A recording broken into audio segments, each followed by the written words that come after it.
بسم اللہ الرحمن الرحیم۔ السلام علیکم۔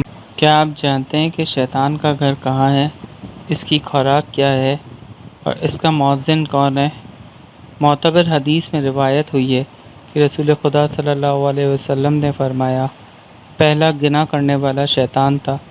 جب جناب آدم نے درخت ممنوعہ سے کھا لیا اور شیطان مردود قرار پایا تو عرض کی، الہی تو نے مجھے نکال دیا ہے، اس لیے میرے لیے ایک گھر کو مقرر فرما۔ خطاب ہوا، بازار تیرا گھر ہے۔ اس نے عرض کی، میری خوراک کیا ہے؟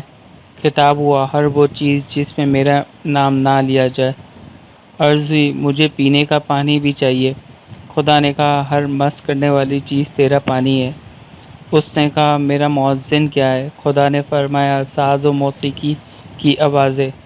شیطان نے کہا، میرا شکار بھی قرار دے۔ فرمایا، عورتیں تیرا شکار ہے۔ بنا بری جو بھی موسیقی سنے، اس نے شیطان کو لبیک کہا۔